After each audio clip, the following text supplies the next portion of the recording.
क्या आज तक किसी वैज्ञानिक की मौत का कारण उन्हीं का आविष्कार बना है? आज हम जिस आधुनिक और तकनीकी चीजों का प्रयोग करते हैं उनके पीछे वैज्ञानिकों का बहुत बड़ा हाथ है। वैज्ञानिक अपने नए नए आविष्कारों से इस दुनिया को अवगत कराते हैं। लेकिन क्या आप जानते हैं कि कुछ वैज्ञानिक ऐसे भी हैं जिनके मौत का कारण उनका आविष्कार ही बना है? ऐसे तो काफी सारे वैज्ञानिक हैं, पर आज हम ऐसे 5 वैज्ञानिक के बारे में आपको बताने वाले हैं जिनकी मौत का कारण उन्हीं के आविष्कार और प्रयोग की वजह से हुआ है। तो सबसे पहले वैज्ञानिक की बात करते हैं तो उनका नाम है हॉरेस हनली, जिनका जन्म 1823 में और मृत्यु 1863। मात्र 40 साल की उम्र में उनकी मृत्यु होगी। हॉरेस हनली एक मरीन इंजीनियर थे और उनको पनडुब्बी बनाने का शौक था। उन्होंने खुद के लिए एक पनडुब्बी बनाई जो एक हाथ के पावर से चलती थी। जब पनडुब्बी बन गई तब पनडुब्बी को समुद्र में उतारा गया। हॉरेस अपने क्रू मेंबर के साथ में समुद्र में उतरे तब पनडुब्बी समुद्र में डूब गई और वहीं पे उनकी मृत्यु हो गई। अगले है मैरी क्यूरी, जन्म 1867 और मृत्यु 1934 में। मैरी क्यूरी एक बहुत ही प्रसिद्ध भौतिकविद और रासायनिक शास्त्री थी। उन्होंने 2 तत्व रेडियम और पोलोनियम की खोज की थी। मैरी की इस खोज के कारण उनके शरीर पर रेडियो एक्टिविटी का काफी असर पड़ा और 1934 में उनकी मृत्यु हो गई। जिस समय मैरी क्यूरी रेडियो एक्टिविटी पर काम कर रही थी उस समय रेडियो एक्टिविटी का उसके शरीर पर काफी असर पड़ रहा है, ये बात वो समझ नहीं पाई और उसी की वजह से उसकी मृत्यु भी हो गई।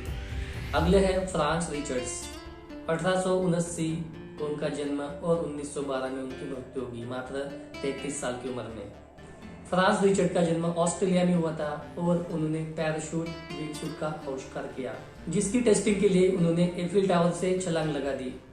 जब यह टावर से कूदे तो उनका पैराशूट नहीं खुल पाया और वहीं पे उनकी मृत्यु हो गई। जब यह टावर पर छलांग लगाने के लिए चढ़े तब उनके दोस्तों ने और दर्शकों ने उनको ऐसा करने से मना किया, पर दुर्घटनावश पैराशूट ना खुलने की वजह से उनकी मृत्यु हो गई। नेक्स्ट है विलियम बुलोक, जन्म 1813 और मृत्यु 1867।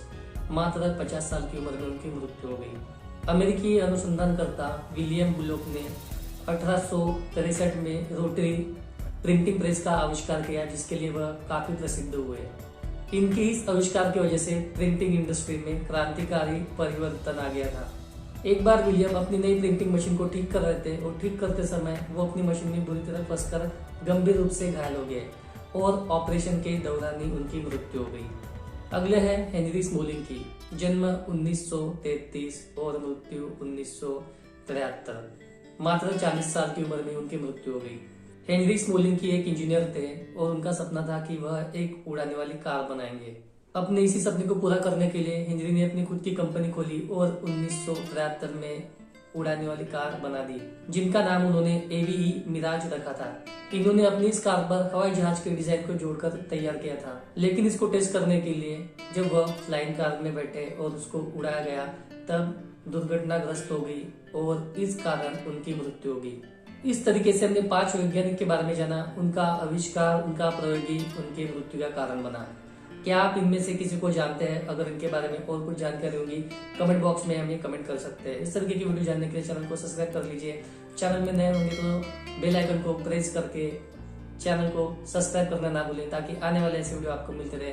तो आज के लिए इतना ही। हंसते रहिए, खुश रहिए। मिलते हैं किसी नए वीडियो के साथ, लेकर मिलते हैं अगले वीडियो में।